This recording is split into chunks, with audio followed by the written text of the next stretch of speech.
Welcome, Marian, to the Dream Restaurant. Thank you for having me. Welcome, Marian Keyes, to the Dream Restaurant. Been spending here for some time. Did you enjoy the genie welcome there? I did. I loved it. It was quite good. Yeah, multi-sensory experience. Thank you. Do you want to list the senses that you experienced it on? Touch. Yeah. Psychic vision. Yeah. Astral travelling. A lot. It was a lot. Yeah, it was there's a lot beautiful. going on. It was Yeah, intense pretty and cool. fabulous. Yeah. No sound, though. No sound, no. And couldn't see anything with my actual eyes, but in my head I saw a lot. Yeah, mainly emotional and Yes. A psychic, spiritual, all of them things. Yeah. Wow. That's a big experience for the beginning of a podcast, isn't it? Yeah. Think you'd ever write a story about a genie? Write a book about a genie? I haven't yet, but after today, there's every chance. Yeah. I could inspire. Or we could collaborate. Well, I think half of that book would be unreadable. Yeah, my half. Yeah. Right. Yeah, we'll bring you in to polish it and tidy it. And do all of them things. I know what I'm doing. You just turned down a collaboration with Marian Keyes, man. I don't want to ruin it. Yeah, fair enough. Are you kidding me? Okay, we'll park it, but it was a lovely idea. While it lasted. No, we could. No, that's bad. That's bad on my part. I should just accept it. To be honest, no, I'm an awful collaborator as well. Yeah. I'm too much of a people pleaser, also a secret control freak. So I would say yes to everything you suggested, but then I would go away and I would stew with fury. And, let's not. Yeah. We won't. Would you make the changes I'd suggest, or would I get it back and it would be the same as when it was before, and you would just hope that I wouldn't notice? Yeah, and I would send it back to you, and I would say, thank you, I have inputted all your changes, all your suggestions. You have made this 1,000,000 times better than it originally was. Yeah. And you'd feel great. Yeah. Hopefully. Yeah. And I probably wouldn't know. You probably wouldn't know. People do that to me a lot. Yeah. They say, thank you for that suggestion. I'm how do you call it? I'm an executive producer on a TV thing at the moment that's been made of my books, which means that I can make suggestions. The Walsh sisters. Yeah, but they don't do anything.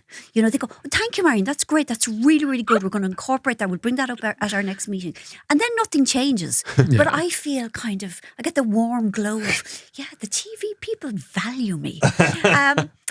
So I still feel good. Yeah. Even though you know that they've done nothing based on your exactly. suggestions. I know that I am being humoured. Yeah. Yes. But they're being kind about it. Yeah. Which means a lot, really. Is that how you work with your editors as well when you're writing a book? Do they meddle at all now? They do. They do. I have a lovely editor, and she's been my publisher for 27 years or something like that. But I do as much as I can. I don't kind of give them bits and pieces as I go. I give them the final book, and then she will come back with.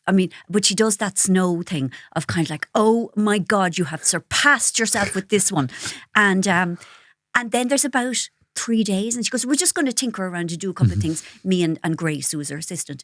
And then it comes back and it's pages and pages and pages of stuff.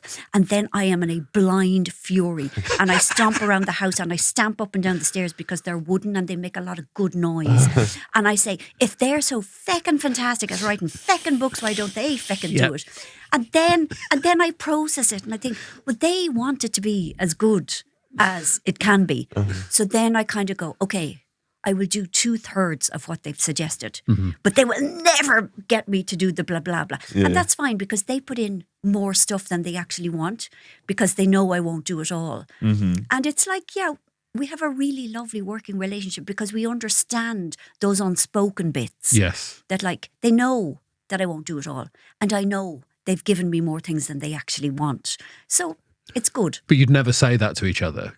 No. They might know now, but we still wouldn't say it. Some things don't need to be said face to face. Yeah, it's it works really well. They're very kind to me, and I want my books to be as good as they can be. And you have to have somebody from the outside saying, do this, do that, and oh Christ, that doesn't work. But in a way that kind of saves face. Yeah, and saves the relationship. You still want to think it's all your own thing. That's it. But because it'd be awful if they came back and said a massive change. Oh God, and you did it, and then that was the thing that made it your best book. Yeah, exactly. But it's almost as bad if they came back and said, thrillingly perfect. Not a single word needs to be changed, because that can't be the case. Yeah. You know, there has to be some pain with the praise. There has to be. And when you've turned in a book and they've been like, oh, what do you think this may needs fixing here? Of all the little mistakes you may have made, do you have a favourite mistake? Haha. Oh. Nice one. Segue? Very, very good. Yeah. A segue. Not your best. That's a good. It's excellent. It was Come good. on now. It was good. It was magnificent. Come Yes. on. I didn't see it coming. Yeah, We yeah, didn't, yeah. I don't think we needed a segue like that necessarily because we were already talking about writing books and Honestly, the how editing to get onto But process. we moved the from the books. general to the specific. yeah. Come on now. Yeah. Yeah. You I need would a have just segue. gone with, well, this new book. Something like that. Also nice. Also nice. Yes, yeah. Well, that's what we I know would where bring we are to with the that. Yeah. conversation. You see, segues. But his was seamless. Yes. Yeah. Yeah. Oh, mine His was was seamless. You wouldn't describe as what's happening now as a seam? Well, that's because you. Yeah. You created the seam. Yeah. We've moved. We've turned a page with you. Yeah. Speaking of turning pages. Oh, he's done it. Now you have it. Fantastic. That was seamless. Oh, there we go. Yes. No notes. That was good. Exactly. That was good. It was brilliant. It was got a- beautiful. Yeah. Is what it was. We should talk about Grand. the new Okay. book. Okay. My All right. favourite mistake. All right. Okay. How do you even begin writing a book like this? Yes. Oh God. All right. Okay. I started with. I always do. I start with one character. It's usually a woman, and I usually want to write about whatever is kind of affecting women in the contemporary world. So this is about a woman who did a post-COVID midlife pivot. She was working in New York, had a fabulous job doing PR in cosmetics, and had a lovely boyfriend who was way too nice to her. And she was living in New York. And she decided that she didn't like any of it anymore. But she's 48 and she she decides she's going to start life again. And so she moves to a small town in the west of Ireland. And it's about lots of things. It's about what it's like to be in midlife and kind of all the things you've done as a younger person that you just wish that you could go back and change. I mean, I spend an awful lot of my time, especially about 4 a.m, just time traveling and wishing I could literally go back and just undo a lot of the things I did. And it's painful kind of learning to live with the things I can't change. But yeah, her name is Anna. And there's this man that she's had this kind of 20-year kind of it was never fully on off, but they were always kind of in love with each other, but at different times. They both got married to other people. Now neither of them are married and they are working in the same place. And then it's also about female friendship and the mythology, the kind of the feeling that like a female friendship you can never not be friends with your best friend, that like you are obliged to be friends with them from the day you were born to the day you die. And that if anything goes wrong, you are a freak and a weirdo. And why are you so terrible? So it's kind of about all of those things. And I wrote it because we were just coming out of lockdown and then feckin' Russia invades Ukraine, and I just thought, oh Christ, the world is just going to continue to be awful for the foreseeable. So I wanted to write something hopeful and comforting and kind of, about people being nice to each other and about community rather than people being awful. So that was kind of, I wanted to kind of create a happy, safe, because it takes me 2 years to write a book. So I needed a nice place for the 2 years for me to spend my time. So that's kind of it. It's really interesting, that thing, isn't it? That you can see what people really enjoy and what people crave from literature and, all media when what's going on in the world is absolutely horrendous. They're drawn to something more comforting that they can just lose themselves in. Yeah, well, you see, I read an awful lot. And I was thinking, well, what am I reading? What do I like? What kind of gives me escape and comfort? And it was that. Like, it was love stories. It was stories about family. And it was... there can be no novel without some kind of profound unpleasantness because there is no point otherwise. But I wanted to write something that just generally felt positive or hopeful or just kind of acknowledged that human beings, although we are fundamentally awful, that we are capable of kindness and comforting each other. And I think definitely nobody wants to read about how the world really is. I mean, I'm in profound denial about how dreadful it all is, but still it just leaks at you, doesn't it? But yeah, you're right. I mean, I will seek something uplifting rather than the grimness. Because all I have to do is look at the headline of a newspaper and it's like, thank you, that's the entire month ruined for me. That was a terrible mistake looking at that. You see, and I do Sudokus in the Times every day. And so like I have to do this thing where like I'm tapping, like I'm, like putting my finger on the machine and I'm trying to get into the Times, but like avoiding any of the actual news, trying to find the bit where it says puzzles. And then once I get to the puzzle bit, I'm going, okay, girl, I'm safe. But at the same time, words have jumped out at me like Trump, Putin, awfulness, terribleness. And and even that's enough to kind of rattle me for the entire day. Now, we're talking about books. But okay. Now you're talking is the name of your podcast. Oh, no. Now you're asking. Fuck, shit. No, it's fine. Fuck. No, that's good because we can make a thing of it. No, I was really pleased with that segue. Yeah. I knew I was going to do it and I actually formulated it in my head. Now we're asking about books, but now you're talking. That's what I was going to... You're asking. You've done it again. No, I fucking fucked it. Do it again. We pretend. Here's what you don't know as well, Marian. Before you came in, I messed up the intro loads. Like I was messing up my words in the intro. Yeah. So clearly something's happened in my brain today. No, I love you. I'm like that, And look at how you berate yourself. Nice. No. You have to be nicer to yourself. Yeah. We're all doing our best and you are brilliant. Your head moves so fast. You are so clever and so witty. Yes. And this is what happens sometimes. That like when you're like that, just the words are all coming too fast. And it's like a bottleneck trying to get them through your brain and out through your mouth. And they just get mixed up. It's like people trying to leave a stadium with James, the words. Yes, that's exactly what it's like. It is exactly what it's like. Although, if you are me and you travel with the Irish team, or, when you go to see the Irish team like in foreign places, they lock us in till the local teams have left, which is so mean because Irish football fans are delicious. There was one place, where was it? Slovakia, which is on my list of like no-fly zones forever and ever again. They locked us in for hours afterwards and then they let us leave. And there was like men with machine guns watching us. We're like, excuse me, do you know who we are? We're Irish fans. They're treating you like you're English. I'm afraid so. I think they got us mixed up. So anyway, how did we get onto this? The bottleneck. Yes, the football. Yes, that's the bottleneck. Yes. And then before that, we got into that because of the Now You're Asking well done. podcast. Very good. Yes. Now You're Asking is a podcast that you're doing with Tara Flynn. Yes. Do you know Tara? She's a comedian. We've never met Tara. No, never met Tara. Of course, I'm aware of Tara. Absolutely. I've heard her name many, many times. But tell us a bit about Now You're Asking. Okay, it's sort of, it's a problem show. So people write in with various kind of dilemmas. Like, so it'd be like, I have just met a new fella and I am less young than I used to be. And what's the story with pubic hair? Like, for example, would be one of the questions. That's a lot in one question, isn't it? Well, it's a lot of backstory in the question.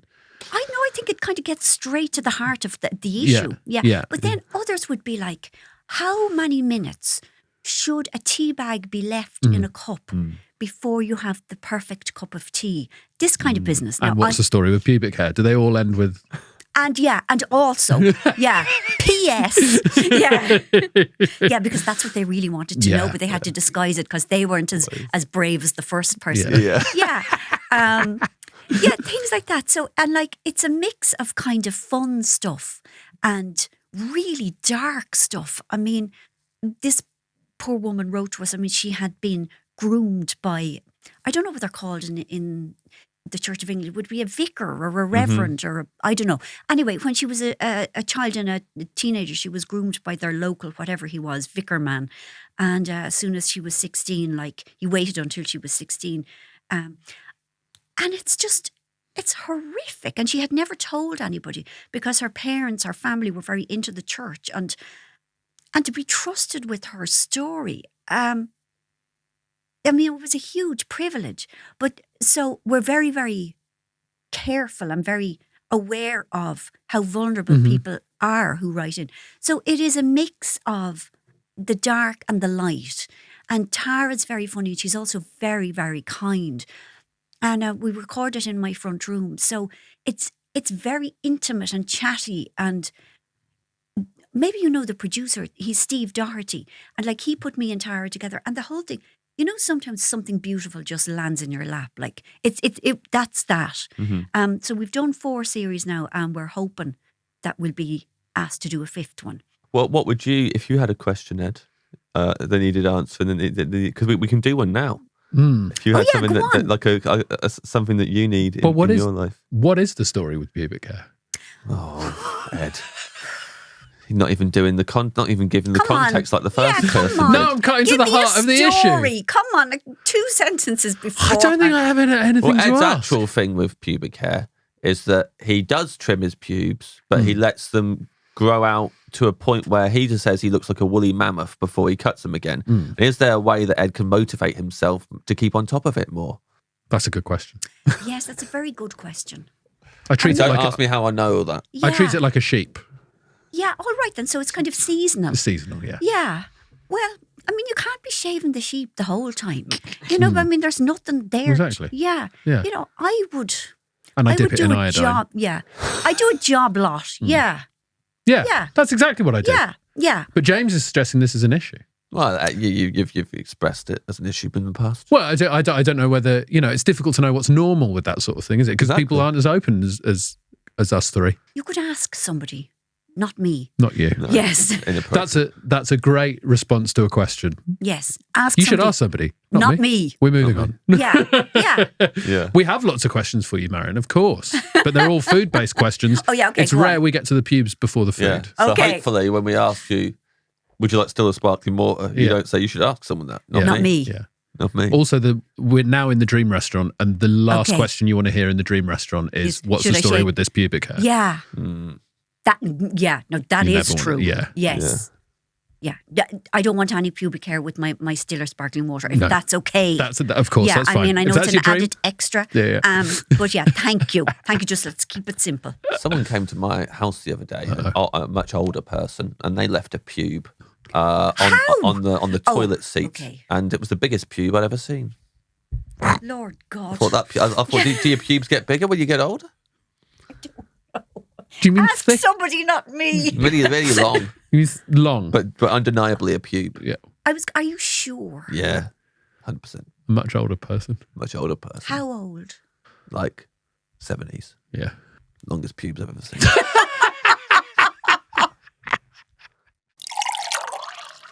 Still a sparkling love water, you. Marian. I don't know. It depends. I mean, okay, I'll have sparkling because it's a special time. Because I don't drink, so I have to kind of take my thrills where I get them. Yes. So yeah, we'll go sparkling.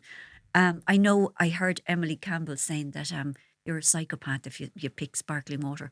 But if I'm a psychopath, then bring it on. So be it. So be Do you it. think Give you me the might be? sparkling water. So, do you want to look at the rest of your I'm the always clues? doing quizzes to see if I am. And yeah, I do a lot of online quizzes. I could easily be. I could, yeah. But what do the quizzes say? You are? Yeah, they're saying, yeah, you could be, yeah. That's how you could Yeah, be. yeah. I think it's because I don't like dogs. It's not that I don't like them, but I'm afraid of them. But if you say that, people are so judgy about the non-dog lover. Yes. Yeah, they're really quick to shunt you into the psychopath category, which I think is unfair. I think it shows insecurity on their part. Yeah. I think, like, each their own, whatever people love and like, great. But as soon as you like something and you say, anyone who doesn't like this thing, Is there's a something psychopath. wrong with them. Yeah. You're like, okay. I think they're a psychopath for saying They're that. psychopaths for They're saying I'm a psychopath, psychopath. Yeah, Or exactly. they're worried that like dog lovers get because like dogs get viewed as more basic than cats and all of this. And that's just, I've got cats, but I'm not thinking that makes, that's better. That Okay. I don't think, cats are this for sophisticated people and dogs are for idiots. Yeah. And there's a coincidence there that I gestured towards Ed for cats who has a cat and Ben who has a dog for the dog. But I don't think that. But I think some dog owners, like Ben, think, everyone must think I'm a right dummy because I love dogs so much because dogs are so easy to get the affection from, But we don't think that. No. She said uncertainly. No, nobody is a psychopath for liking or not liking cats and dogs. Yeah, yeah. It's when, It depends why, I guess. Yeah. I'm afraid of dogs. Yeah. I'm afraid of most things. Have you? Psychopaths aren't afraid. Psychopaths aren't afraid, but they are, what's the word? Superficially charming. And I think I fall into that category. You're charming. You're very charming. Yeah, I but feel charming like guest. Thank you, but it's superficial, James. Yeah. Oh, yeah. I'm awful. that's big. That's a big thing to find out at the top of the interview. Yeah, straight away. it's all been a lie superficial. so far. Yeah. It's all a sham. Do you like other animals? I don't like any animals, no. Wow. Scared of them all? I'm either scared or I don't like them. I'm sort of scared of cats. I'm really sorry. But I don't like them either. It's okay. Yeah, and they don't like me. Yeah. Yeah, we have a mutual antipathy. Have you had experiences where they've been shitty to you? They give me looks. Yeah. They look at me and go, I see you. Oh, Yeah. oh yeah, you and your superficial charm. Yeah. Fooling me. Cats often know if someone doesn't like cats. I've certainly found this with my cat. Oh yeah, that they'll paw you. Then they'll be like, Yeah. well, I'm sitting Yeah. on you then. Yeah, they do. Yeah. And sometimes they sit on the back of the couch and then they jump onto my shoulder. And if you're afraid of things, Yeah. that can be unpleasant. Yeah, something coming from behind you and sitting Yeah. on your shoulder. Yeah, and then Yeah, they turn sure. around and they give me the look, kind of, Yeah. gotcha. No, they're awful. Sorry, cat lovers. Sorry, No, dog no. lovers. Please don't apologise. Sorry, lizard lovers. You don't like lizards? Oh my God, no. No, I don't like anything like that. No. There's not a single animal you would No, like? no. I like babies. And that too. Yeah. Yeah, that would do. Yeah. They're basically if, pets. if a baby crawled onto your shoulder, you're fine with that. Oh, I'd be thrilled. Yeah, No, I yeah. would. I'd love that. Yeah. I'd love that. Yeah. Really? Oh God, I'd love it. Yeah, I like. What if the I baby love looked at you babies. and went, oh, I love. Oh, I'd love a baby who could talk. Yeah, Yeah, I would. Yeah. a child. Well, no, a baby. Yeah. Yeah. Because then you get to snuggle them. Yeah. And, yeah. Yeah. Anyway. A child isn't a baby that can talk, Ed. Well, there's probably a point where a baby starts to talk before it's you know It's what I fully- mean. yeah, I do, yeah. There's a crossover Yeah, point, it's isn't an there? almost toddler. Would Yeah. that be kind of where we're? Yeah. Yeah. You still might go, look at this baby, Yes. Infant, child, but also toddler, they're saying I'd say. some little Yeah. words. Yeah, I love when they start talking. Yeah. Yeah. Problems on bread! Problems on bread! Oh, bread. You looked so shocked at me. That's the that I first time you've started not been laughing. able to get through it. Because you looked at me like, what has happened? What have I done? Yeah, because I didn't know what you were saying. Problems on bread, Marian Keyes! Problems on bread! Bread, James. You looked genuinely, I've never had someone look hurt by it before. No, I wasn't. I wasn't You looked hurt. like I'd hurt your feelings. No, I was confused. But also, you said I you're thought you scared were of just- a lot of things, I and you thought you weren't were scared. shouting abuse at me like people sometimes do in the street. So what? I did hurt your feelings. That was. No, I'm always interested. I want to know Yes. what it is Yeah. that they're No saying abuse. so that we could have a conversation. No. Bread. Thank you very much. Who's Oh, shouting abuse at you in the What you know? Just people. We'll beat them up. Yeah. Oh, thank you. We're will pretty beat tough. 'em I up. stood up to Stephen Graham recently No, he didn't. on the podcast when he came on the episode. No, he which one came is- on. Who's Stephen He's Graham? an actor. He's like a real tough guy, or so he likes to think. And he came on here. Is he from Liverpool? Yes. Yeah. Oh yeah, I know him. He's great. I stood up to Yeah. him. Stop. Yeah, it was on the podcast. Lord Everyone's heard save it. us. James got torn Yeah. apart. Everyone's Oh. heard it. I stood up to him on the podcast. Yeah. Good. Marian.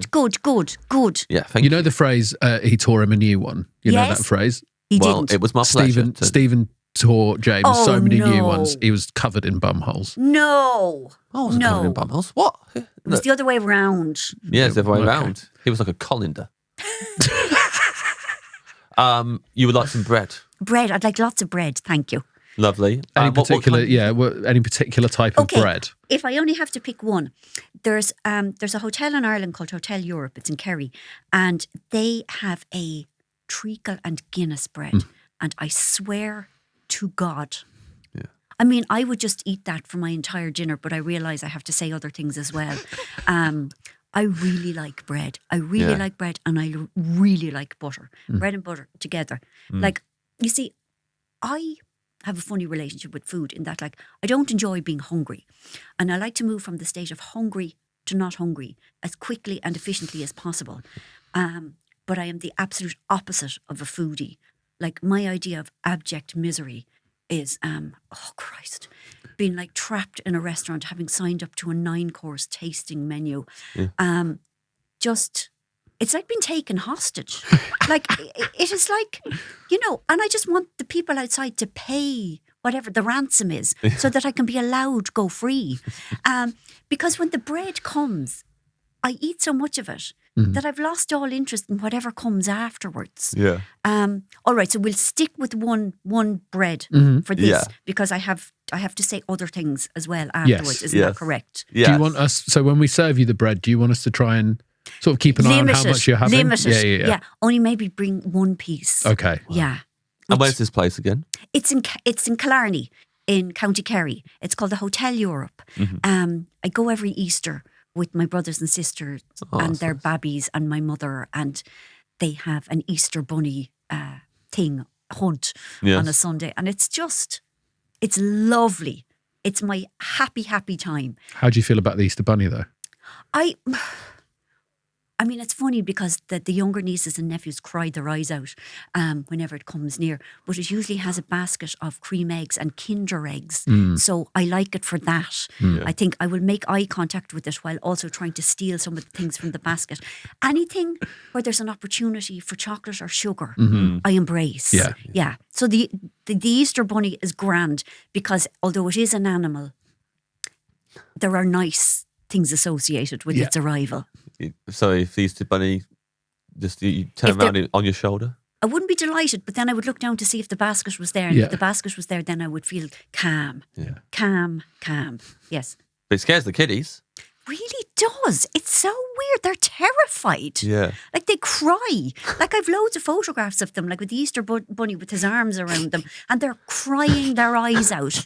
Well, it's weird because what would they imagine the Easter bunny was like? Because smaller, like an actual bunny size thing. Yeah, definitely. Not this huge yoke with like ears that are like 8 feet high, and it's all a bit mangy, the costume, because it's the same costume every year. They ain't you can't be buying new ones. Like Easter bunny costumes aren't cheap, I'd imagine.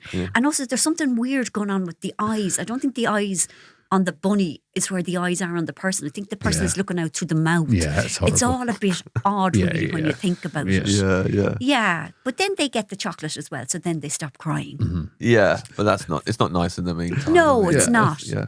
I mean, we sort of find it cute and funny, but it's not nice for the children, no. Yeah, that's why you're taking photos, because it is That's fun. That's it, yes. It's traumatising for them. It is a bit, I suppose, yeah. But good for them. Toughens them up. Yeah. Is this bread warm? Oh, God, yes, please. Yeah, yes, thank you. And what sort of butter do you want with it? Just ordinary Irish Kerrygold butter. Thank you. There we go. That's our test to check our guests are actually Irish. If they don't say Kerrygold, we know they're lying. Yes, I am a fraud. Yeah. I don't know how many guests from Ireland have not chosen Kerrygold. Stop it. But it's not many. Yeah. Okay, that's good. Do they really say it? That's so sweet. Oh, yeah. Yes. Kerrygold comes up a lot with our Irish guests. Yes. Nice. Like, I'm as English as they come. But I'll lose respect for those people when they come on. When an Irish guest comes on and doesn't choose Kerrygold, I think you should be ashamed of yourself. You should be ashamed of yourself. Your dream starter. Okay, right. My husband makes it. I don't really know how to describe it. He's in the building, shout out. He is. I have actually come with it written down somewhere. I might have to refer to my notes. It is. You'll be able to hear this as well. Yes. It's in the next room, you can hear it. Okay. Yeah.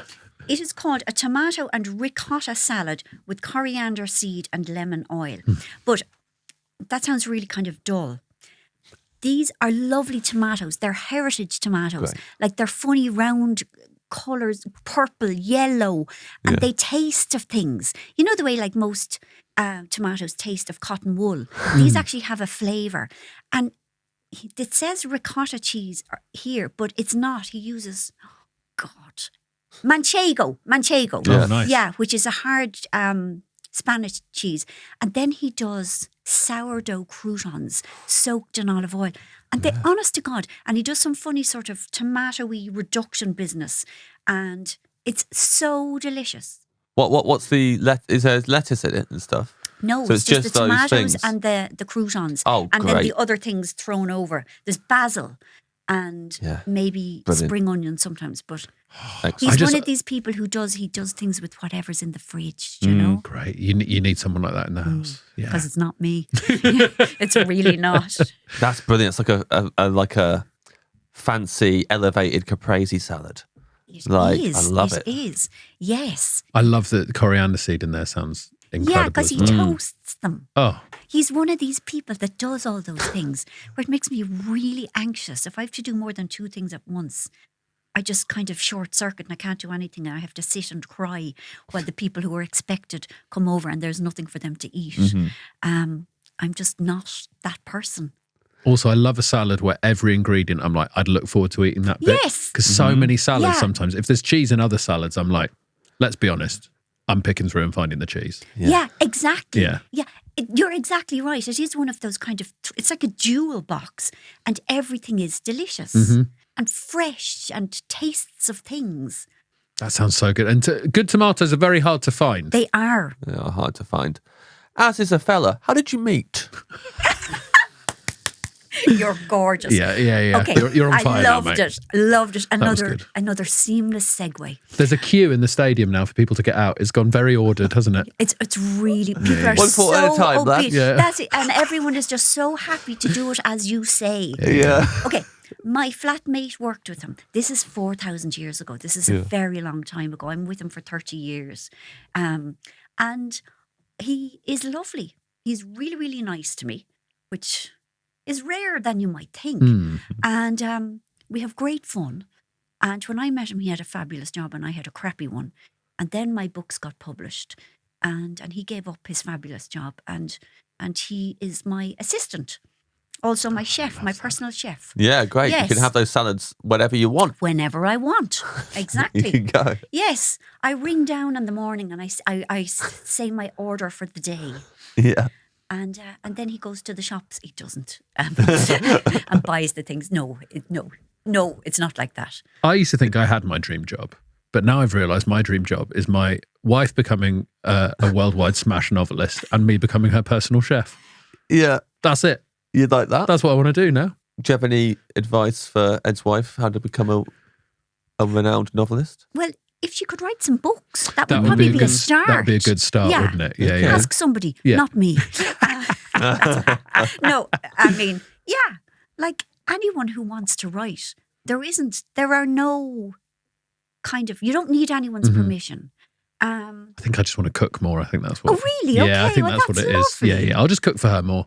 Yeah, Doesn't matter if she's a novelist or not. yeah. It doesn't matter. It Yeah, doesn't. yeah. Yeah, it's true. No, she's got to hold up her end of the deal. Yeah. Yeah. Yeah, be a novelist. Does she have a job? Yes, she does. Yeah, Oh, well, this is fine. Yeah. This is fine. Yeah. You can cook. Yeah, I she'll do just her cook job. more. Yeah. Yeah. That's fine. Yeah. But you got to quit your job. Oh, yeah, good point. I've got to quit my job. So Would you mind? you can do it now to Benito. I guess, yeah. How did you notice now? I think I would mind maybe quitting my job. Okay. Then don't. Okay. Don't quit. Yeah. Just cook more. Just cook a bit Yeah, more. yeah. Yes. We don't have to go to the extremes every time. No. No, we can just do things in a small way. We can just find our own way with it. We can don't have to find do our exactly own way. what you We and your don't, husband did. We No. don't. We Okay. don't. Exactly. I thought I was going to get him to quit. I thought I could do it. Yeah. I thought I could get him to hand his notice Oh, in no. to Ben. Come now. No, the pair of you are beautiful together. I'll The still be three his of friend. you. Not the three of us. He's fucking up all week. He's been fucking up all week, Marian.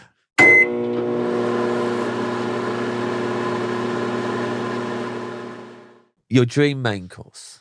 Okay, I don't eat meat and or fish, not for any reasons other than they give me the ick. And it's very, very difficult. You're holding up this thing about animals here. Yeah, Yeah. across the board. Yeah. Anything that reminds me that they were once alive and swimming around or running around just distresses me terribly. But it's really hard to be a vegetarian because the only thing they ever give you is mushrooms. And I also hate mushrooms. They taste like death. They taste like sort of mulch. And like they've been buried in forests with rotting leaves above them. It's just miserable. Anyway, there's a place in Ireland called Woodruff. It's a restaurant in Dublin. And they do a thing with butternut squash, where they roast the butternut squash in a sort of a dry stew with chickpeas. Now, I know this sounds maybe not thrilling, but it is delicious. And they use, hang on till I see now, Ras El Hanout, some sort of collection of Moroccan spices, I think.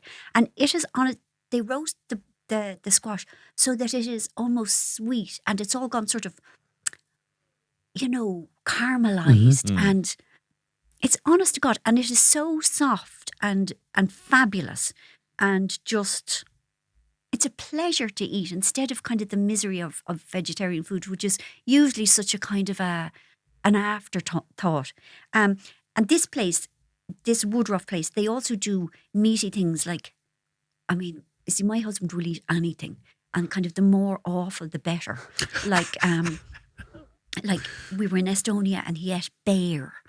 And we were in France and they had this thing on the menu that we eventually translated as cock's comb. You know the thing on the rooster's head? Oh, yeah. The chicken hat? A chicken hat, exactly. Little Mohican. I didn't know you could eat the chicken hat. Yeah, well, neither did we until we saw it there.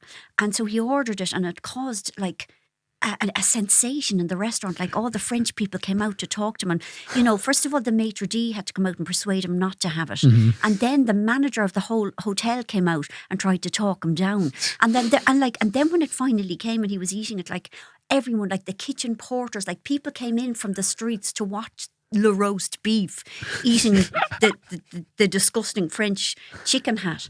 But anyway, Woodruff, they don't exactly do that, but they do other things like, duck, I suppose, doesn't seem that kind of revolutionary, but it kind of is repulsive to me. Or what's that other thing? Venison. You know, They do that as well. They do nice things for meat eaters, is what I'm trying to say, but they don't leave the likes of me behind.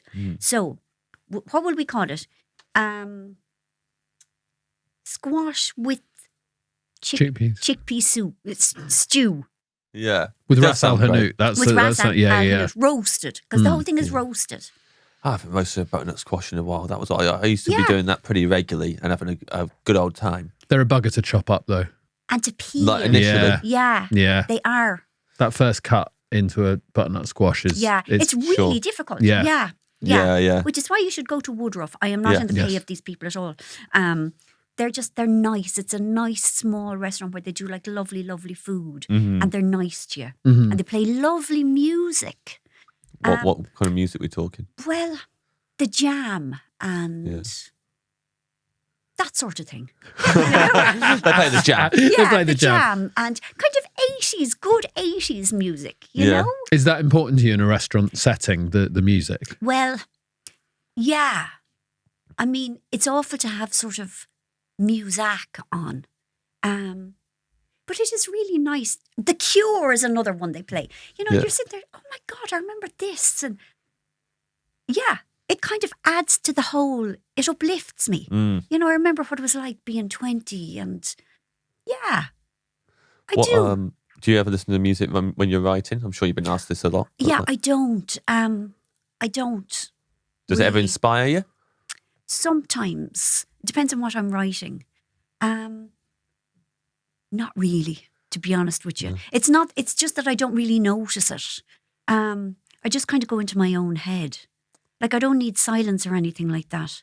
But it's not really part of the experience either. So when it comes to something like the Walsh sisters, which is going to have music in there somewhere with TV shows, do you think like, oh, okay, that book that I wrote, what music do I think would fit with that world? And can I throw some ideas There in? was a little bit in both My Favourite Mistake and the previous book, again, Rachel, because both of them featured these men who used to be, they called them the real men, who used to listen to a lot of Led Zeppelin and stuff because they were just, that type, stuck in the past. And so I listened to some,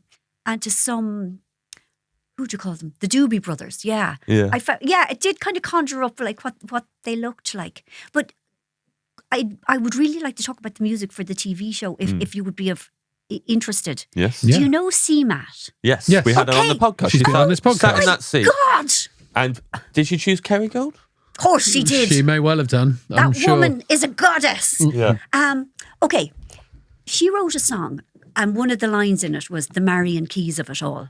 And I am a not young and she is a young. And I was so thrilled that she knew about me. And then I listened to her and like I love her so much. I love her attitude and I love her energy and she's positive and she's fearless and I mean she's an absolute star. But anyway, so they were talking, the producers of the TV show, about, using music for the episodes. and hopefully Irish musicians. So she and I had become pals, and so I asked her if she would allow one of her songs, maybe the Marian Keyes song, to be used. And she said she would be thrilled. And now there is talk that she might write an actual special new song. Wow. For I know. Good. I know. So that's not really what you asked me, but it was something that I That's really exactly what enjoyed. Yeah, like talking it's about exciting. Yeah. That'd be It's great. so exciting because she's just remarkable. She's a complete one-off, and I love her. And kind of anyone who has encountered her in any way seems to love her. She's just beautiful energy. Did you see Matt on the Jules Holland Hootenanny? I didn't because I didn't. Yeah, because it's on too late. Yes. And but she's fantastic. I didn't. But I'm so glad because that seemed to have converted an awful lot of people who didn't know Oh, has about it? her. Well, I mean, we were watching it, Yeah. and we knew, obviously, we interviewed her, knew of her music anyway. But this is going to sound like I'm slagging off everyone else on the Hootenanny, and I basically am. She was so much better than everyone else in a way that was quite embarrassing for everyone else. She is. That's what I'll say. Yeah. And if Bob Geldof wants to come at me, he will. Never mind him.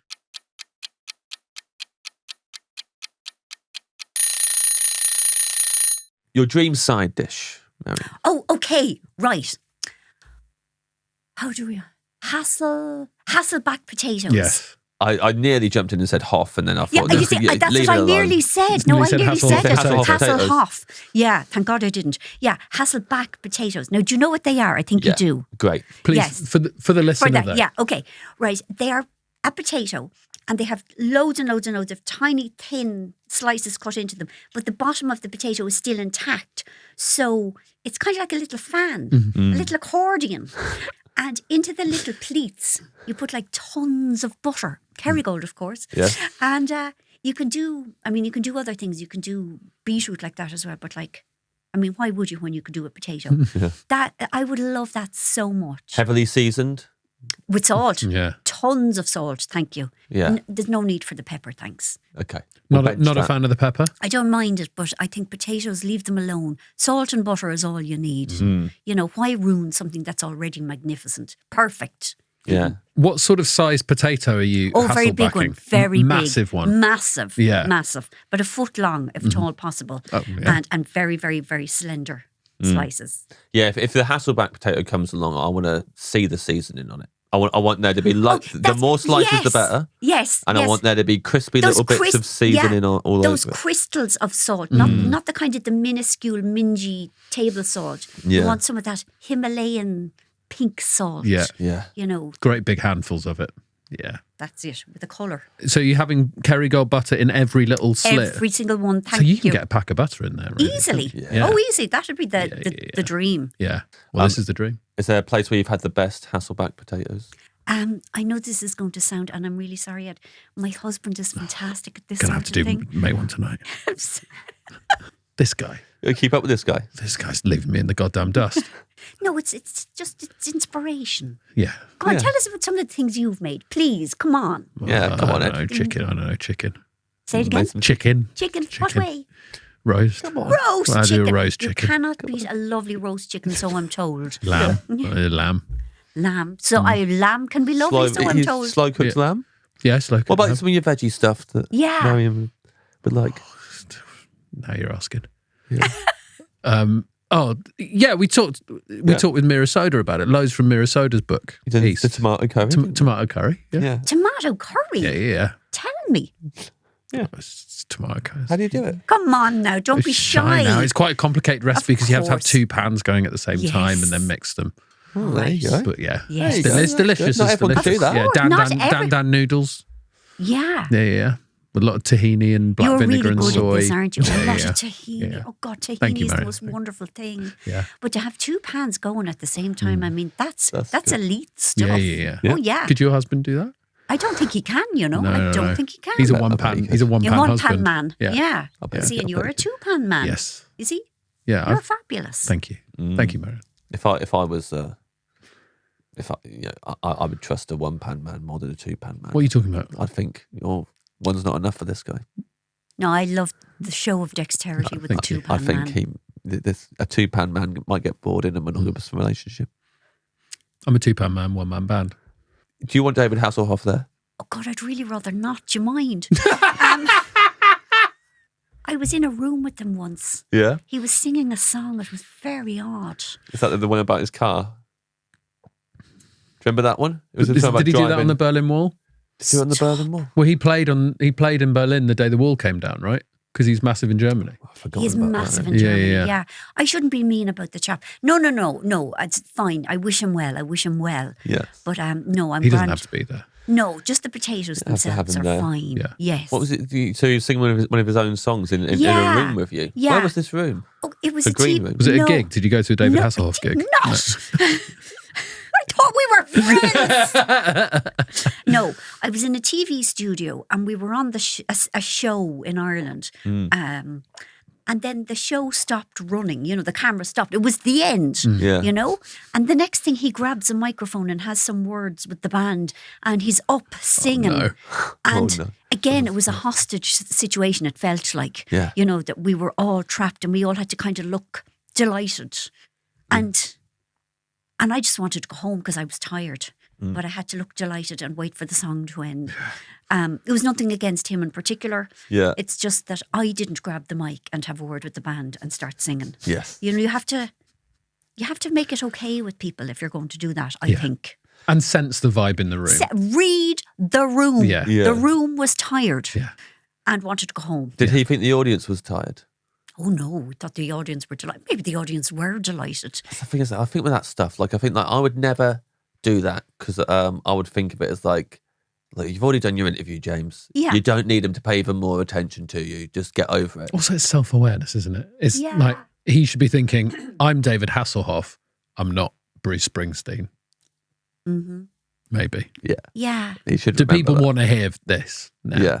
Yeah. But then I think if I'm in the audience and I'm not in this world all the time, and I've gone to see the TV show, and I didn't know there'd be so much stopping and starting with the TV That's show, so true. and wait a second, everyone, and the warm up comes out again, and you're there for hours, and then David Hasselhoff got up and sang with the band.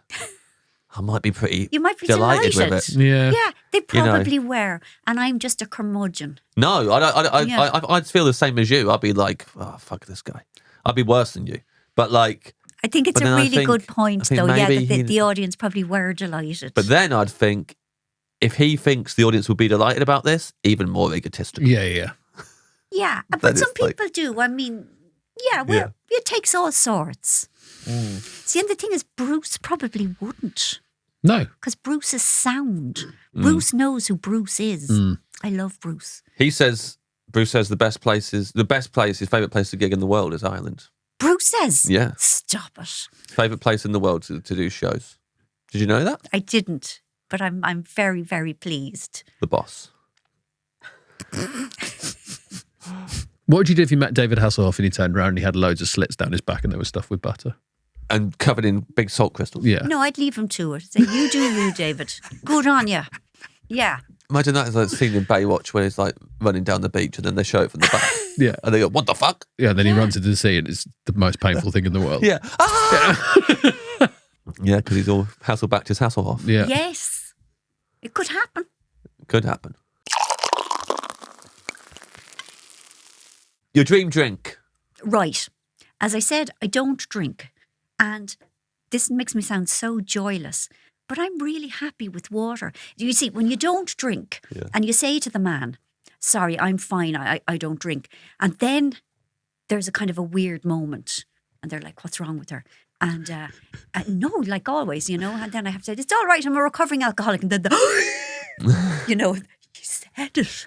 And then you see, because the poor feckers, like, they're trying to upsell. Like, I am no good to them with my tap water. I mean, it doesn't have to be tap water, but whatever.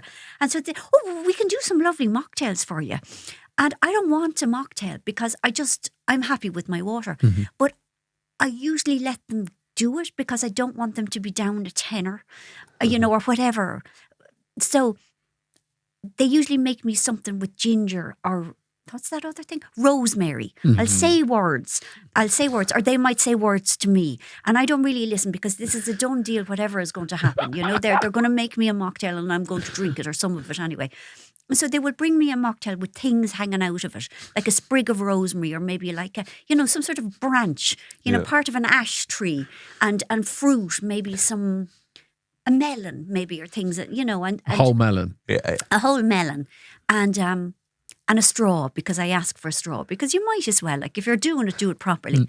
And so they would bring me it and I will drink it. But my heart, I have no interest in it, but I will do it because I don't want them to be short of money. I don't want to be that, because everybody comes in and they think they're going to make X amount of money out of each person. And then suddenly you have like the non-drinker, and suddenly all the calculations are thrown into disarray. So I know my role in the whole the restaurant ecosystem. Yeah. So I will have a mocktail, but I don't really care what it is because I'm only drinking it to be polite. Well, you don't need to do that at the Dream Restaurant. Okay, well then I won't have any if that's okay with you. I'm happy with my water. Whatever you want. I'll put the melon away. I'll put the ash tree away. Yeah. But the ash tree might be nice in the water. Oh Okay. No, I'm really, really happy with the water. I mean, I know it sounds odd, but I like water. I think it's odd, because outside of you can get alcoholic drinks that aren't too sweet. Non-alcoholic drinks are all pretty sweet. They don't really have ones that aren't crazy sweet. And you don't want to be just constantly drinking sweet drinks all the time. Yeah, I don't. It does do your head in. Whenever I have a break from alcohol, I'm like, these soft drinks are really, this is getting ridiculous. How sweet all this stuff is. Yeah. And it's what so about sugary. the non-alcoholic beers and wines and that? Do you drink them? I haven't found a good one, really. And in the past, I've said it on the podcast before, when people have sent me alcohol-free stuff, I've chucked alcohol in there. I've added whiskey to an alcohol-free beer, and that's one of the things I did during lockdown. One of the nicest drinks. I loved it, but I knew that I wasn't really playing the game as it's intended to be played. Yeah. But I haven't found a good alcohol-free beer. Have you? You see, I can't. Even anything that replicates the drinking experience isn't good for me, so I don't. But I'm happy with my water. Well, look, this is going to be your drink in the Dream Restaurant then. Thank you. So you're sticking with sparkling? Will I change just to mix it up a bit? Yeah. After my main course. Yeah, I'll go on to my dessert water. Yes, we'll have it still. Yeah. Do you want tap water at some point as well? Not really, to be honest. I mean, I do have kind of aspirations. I would like it to be like proper mineral water. Would that be all right? Of course it would be. Thank you. We did want tap to not get a shout out. A wedge of citrus? Oh, God, some lime. Some lime. Some lime would be lovely. Some lemon, absolutely not. Really? There's a huge difference. I don't understand when people say they're the same. They're not. Yeah, they're not the same. Who's saying they're the same? Loads of people. Yeah. Well, they're ridiculous. You ask for lime and they give you lemon. It's like, no. Yeah. Lemon is cruel and harsh, and lime is friendly and sweeter and just better. People who think they're the same. Sorry, I went all high pitched there. Yeah. What a wonderful moment to be here when your voice broke. Yeah. Finally, it's happened. My voice broke. And maybe that pube was yours. I wish. That's next. Next, I'll start growing them. That's why it looks so big to me. I ain't got none. I never got nothing to compare it to. Nothing to compare it to. I was like, what a huge pube. And everyone else was like, it's pretty normal. It's normal size. It's pretty normal size. It's normal size pube. Oh, yeah. I meant normal. I trying to pretend. I've said this on the podcast before a number of times, but I always like telling guests, one of my earliest bits of comedy material was I used to go on stage and say, hey, do you remember when you didn't have pubes yet, but you told everyone at school that you did? And it got nothing. The deathly silence. Nothing every time. I thought it was a worldwide. That's a real. I would have thought that was a great icebreaker. I thought it was an observation. I thought it was universal. Yes. I thought we all lied about having pubes. But it's still a good bit because it tells the audience something about you rather than being a universal observation. It wasn't something they wanted to know, I don't think. Yeah. You know, they were just too ashamed to admit it. Yeah. Do you put things into your book sometimes where you think everyone does this? This is universal, and then you discover when the book comes out, maybe in interviews, they're like, oh, that was just me. What was that all about? Yeah, that's mortifying. Are you able to just be like, well, that was the character? Yeah, that was exactly. Yeah. That's exactly what I say. Yeah. I mean, they develop a life of their own, I say. I mean, I'm really not responsible for most of their actions or words. Yeah. We arrive at your dream dessert. Now, I feel quite good about this because you said earlier that, you know, anything chocolatey, you're all over it. Yeah. So I know that we're going to have a sweet dessert. We're not going to have anything sacrilegious like a cheese board. Okay, no, God, no, not a cheese board at all. Okay, it's an unusual one. It's the trifle that my mother makes. The only thing is she only makes it once a year now, and she makes it at Christmas, and she puts sherry into it just to be cruel so that I can't have it. So I would like to have the trifle without the sherry. Yeah. I mean, like, they have about 40 desserts at Christmas, all of them, and they're all langers by 10 o'clock in the morning. And I come, and like, I am in good form, I am completely sober, and they won't even let me have one thing, the trifle for me. So that's what I'd like. I would like to have my mother's trifle, specially made for me. Yeah. What would be a good? There must be a good replacement for the sherry in there, like a non-alcoholic replacement. Surely. Yeah, like fruit juice or something like that. It's not. I mean, they're all so drunk; it doesn't matter. They can't taste it anyway. Yeah. But she just does it to be defiant. Yeah. Yeah. And also, it's like in her mind, she makes this thing every year. Yeah, it's her, the tradition. It's her special thing. Why would she change it? You know? And she only makes one thing a year now. You know.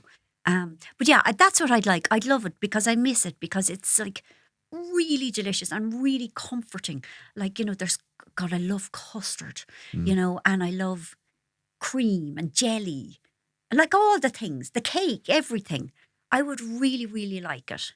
And then maybe some chocolate sauce. Oh, yeah, put drizzled on top of it? Yeah. Yes. What's your favourite element of the trifle?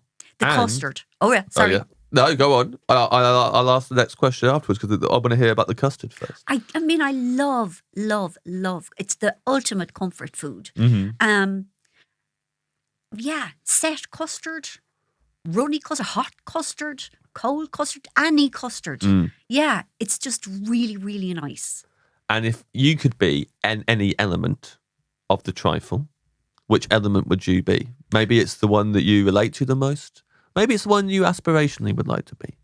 Okay, I'd like to be the cream, I think. Especially, you know, that squirty cream that comes out of a can. Yes. You see, like, the way it would go on the top of the trifle, it would look kind of very decorative immediately. Yeah. You're not just, like, putting it on with a spoon and then trying to smooth the surface and all. You're already getting peaks and valleys, and it looks like a snow place. I'd like that. You'd like to be the cream. I would like to be the cream because it is superficially attractive. So, let's see if this... It's the psychopath of the trifle. It's the psychopath aspect, yes, exactly. Yeah. We've had guests choose trifle before. Have you? Harry Hill, Jamie Oliver, Jamali Maddox, and some other ones. Can you just remember this off the top of your head? Yeah, this is insane. I can't remember this. Remember those three? Yeah. Armando Iannucci, Stop Steve it, Coogan, no. Asma Khan, Amy Gledhill. Oh my God. So normally... I'm in good company. Yeah, you are. That's Yeah. very, very good company, yeah. I'd ask people that if they were layered up like a trifle with the other people who had chosen the trifle, what order would they be layered up with? It's quite a weird pervert question. Yeah. Who would you want to be in between? If I layered all those people up like a trifle, including yourself. But Marian's the cream, so she's on top, right? So- No, I'm willing to change. Okay. I'm fierce fond of Steve Coogan. And I can't pronounce his name. Armando Iannucci. Yeah. I love his work. I just think I think they're both so clever. I'd be delighted to be a sandwich with them. They do a lot of projects together. So they might be They might talking talk over across you about a project they've got. You know, they've just done Dr. Strangelove on the West End. They do Partridge together. Right, I see. Are you going to be able to put up with that if they're either side of you throwing back and forth ideas? I'd love it. I would find it so interesting. I'd be honoured. And like, I don't have to say anything. I can just be there. I can be like, I don't know, a thin layer of jelly. You know, I don't mind. I know my place in the ecosystem. Like, I'd be delighted. I think they'd be delighted as well. Yeah. So you want this trifle, but without the sherry. Yes, thanks. We know your husband's in the building. Yes. Shout out. He will now surely, as your personal chef, be plotting making a trifle recipe without the sherry. And if he did that, would you enjoy it as much as your mother's trifle? Probably not, to be honest. And this is no shade on him. It's just because it's a substitute for love. And yeah, it would feel like love if my mother made it. My mother is a school of tough love kind of love person. Yeah. And she mostly shows her love to me by suggesting I go to the doctor. And it's funny because, like, with all the books and everything, it's kind of not anything that she's interested in. But anytime I have a cough or anything like that, she's, oh, Marian, you have a cough. Do you want to go to the doctor with that? And I think, oh, God, that's lovely. Go on, say. And, so that she'll be nice to me. But having the trifle would feel like another version of that. So, yeah. It's not really about the trifle. Yeah. It's not about the trifle at all, You get enough love. Your husband. Yeah, he loves me anyway. I know he loves me. There's no substitute needed. Yeah, no, exactly. Whereas my mother, I would love that. Yeah. Well, there you go. So that was Ed there trying to set your husband up for failure because he's feeling so against. I think it was just, I thought it was a good question. Ed feels like he's in competition with your husband. He wants to try and family dynamics and the psychology of the relationship. What does the trifle actually represent? And we got to the bottom of it. Love. He's trying to take and a husband can't offer a mother's love. That man is a genius. You need a podcast doing that sort of thing on, something a bit more serious. Yes. A different podcast to this one, which is magnificent, but another one where you would also be magnificent, talking about family dynamics and love. And what people really want, what people mean when they say, what they're asking for when they ask for something. What they're really asking and for. It's going to be called Mummy's Trifle. Oh, yeah, that's beautiful. Yeah. You should do it together. You do it? No. Ask somebody, not me. No, you worked that out all by yourself. You created that role for yourself all by yourself. Yes. I would love Ed to do a really serious podcast about family. Would you produce it, Benito? He's shaking his head. Yeah. But you want to. Read your menu back to you now. See how you feel about it. Thank you. You would like sparkling water. Mm-hmm. You would like treacle and Guinness bread warm from the Hotel Europe in Callahan. Sorry, I burped into the microphone. With curry boiled butter. Want to read that again? You can't be on Mummy's Trifle. Why would I not be on Mummy's Trifle? You can't burp during Mummy's Trifle. But you got to be a serious and but you could assess what empathetic guest. Yeah, you could. What does that burp mean? What does the burp mean? What are you trying to say? What in your body needs to come out? Yeah, what was it that I was struggling with? Well, all the words are in the queue. Because I had to say the word Europe and it reminded me of Brexit. And I got all upset. You see, emotional. Look where we are. Yeah. This got very deep, very fast. Yeah. Thanks to Dr. Ed. He didn't do anything. You think I didn't do anything? You were the facilitator. Yeah. It's the facilitator's job to just be kind of invisible. Yes. Yeah. Starter, you would like your husband's tomato and ricotta salad, or it's not ricotta, it's manchego, with coriander seeds and lemon oil. Main course, you would like roast butternut squash with chickpea stew and Hanoush from Woodruff in Dublin. Side dish, your husband's Hasselback potatoes with Kerrygold again, making a second appearance. Drink, happy with still water at this time, with lime, with a wedge of lime. Dessert, your mother's trifle without the sherry, with some chocolate sauce drizzled over it. Perfect. Beautiful. Thank you so much. That's a lovely, lovely menu. That does sound nice. That sounds very tasty. I'd eat that. Yeah. I'd eat it. Can we request that you work into one of your books, like a character having that meal? And then just as a little Easter egg for fans? Yes, I can try. Of this episode? Okay, I can try. So it could just be, and then they ate this. And this. You know what's happening now is the exact discussion we talked about that you have with your editors. Yes. That's happening now. Yes. Could you work that into your book and you've gone, yeah, I'll try. Yeah. Never going to happen. Yeah, and I've gone home feeling Probably great. not going to happen, in all honesty, yes. Yeah. But thank you for asking. Yeah, it's a pleasure. Now you're asking is the name you of are asking. Yeah. Now I'm asking. No, he was asking. Yeah. Yes. I'm going to do my own podcast. If Ed's gone off and doing his own one, I'm going to do my one called Now I'm Asking. Yeah. Where I ask the questions that I want you to answer on your podcast. Okay. So it's just me asking questions for an hour. Okay. And I'll put that out every week. Yeah. I'll listen to yours and see if if we can. Okay. Yeah. And you'll answer a third of them Yes. And James knows that, which is why he asks so 3 many. times as many. Yes, exactly. Yeah. Yeah, so we all understand what's really going on. Can't wait. Top of the podcast charts. Top of the charts. Number 2 under Mummy's Trifle. Marianne, thank you so much for coming to the Dream Restaurant. It was so much fun. Thank you for so much. having me. Thank it you, was Marian. great.